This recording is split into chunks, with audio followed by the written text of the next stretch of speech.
Go yard. I got so much motherfucking design on right now.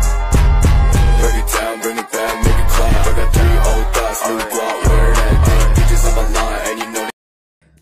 Pendekatan teori makroklasik mengasumsikan bahwa pasar bekerja secara efisien dan bahwa ekonomi cenderung menuju keseimbangan jangka panjang.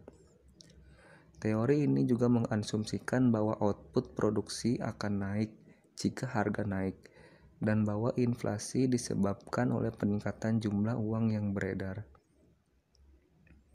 Menurut teori makroklasik, intervensi pemerintah dalam ekonomi sebaiknya dihindari, karena pasar akan menyesuaikan diri secara alami untuk mencapai keseimbangan jangka panjang. Pendukung teori ini percaya bahwa pengangguran jangka panjang sebagian besar disebabkan oleh faktor non-ekonomi, seperti kurangnya keterampilan atau motivasi. Pendekatan teori makroklasik juga menyarankan bahwa kebijakan fiskal dan moneter seharusnya dilakukan dengan sangat hati-hati, karena intervensi pemerintah dapat menyebabkan efek samping yang tidak diinginkan. Misalnya, teori ini berpendapat bahwa pengeluaran pemerintah yang meningkat dapat menyebabkan inflasi jika jumlah uang yang beredar terlalu banyak. Secara keseluruhan, pendekatan teori makroklasik menekankan pentingnya pasar bekerja secara bebas dan tidak terganggu oleh campur tangan pemerintah yang berlebihan.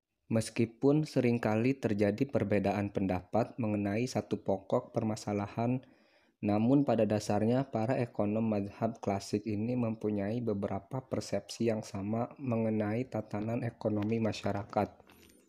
Yang pertama, kebijakan pasar bebas. Kebijakan pasar bebas merupakan jiwa bagi suatu perekonomian. Oleh karena itu, setiap individu maupun unit-unit usaha harus diberi kebebasan dalam menjalankan kegiatan ekonominya. Yang kedua, kegiatan ekonomi yang dilakukan atas dasar mekanisme pasar akan jauh lebih bermanfaat bagi masyarakat secara keseluruhan daripada jika ada campur tangan pemerintah di dalamnya. Peran pemerintah hendaknya dibatasi pada bidang hukum, pertahanan, pendidikan, dan penyediaan jasa-jasa publik lainnya. Yang ketiga, memperoleh mekanisme tarik-menarik antara permintaan dan penawaran di pasar. Menurut pandangan klasik, ada 3 syarat mutlak yang diperlukan guna mencapai keserasian dalam kehidupan ekonomi dan kesejahteraan umum, yaitu spesialisasi, efisiensi, serta pasar bebas. Dalam kacamata ekonomi klasik, sebuah kegiatan pertukaran barang dan jasa untuk semata-mata ditujukan untuk kemakmuran material dan penekanan pada efisiensi produksi yang didasarkan pada ketersediaan tenaga kerja dan sumber daya alam. Tenaga kerja bernilai sama dengan kapital dan material dasar produksi, sehingga disebut sumber daya manusia. Aktivitas pasar dinilai didominasi peran individualisme yang bebas dari intervensi negara, karena negara dianggap tidak akan membawa keuntungan maksimal. Teori ekonomi makroklasik mempunyai filsafat bahwa perekonomian yang didasarkan pada sistem bebas berusaha adalah self-regulation, artinya mempunyai kemampuan untuk kembali ke posisi keseimbangan secara otomatis. Pandangan aliran klasik tentang pasar.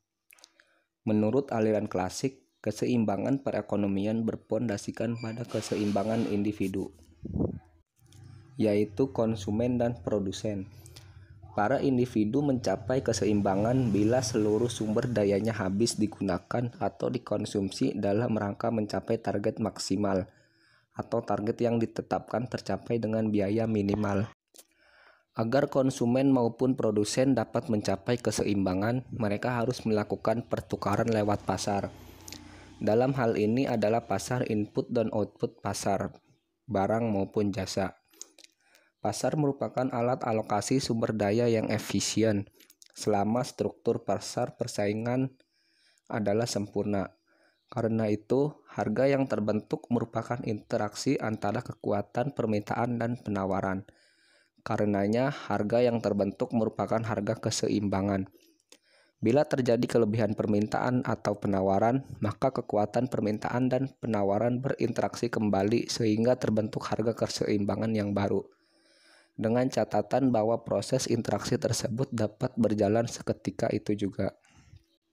Pandangan aliran klasik tentang uang.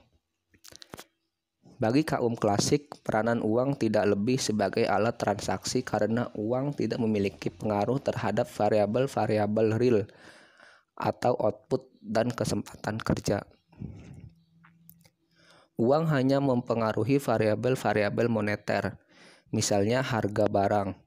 Karenanya, antara sektor real dan sektor moneter tidak ada keterkaitan sama sekali. Dengan kata lain, ada dikotomi atau pemisahan antara sektor real dan sektor moneter. Dikotomi inilah yang disebut dikotomi klasik atau classical dikotomi.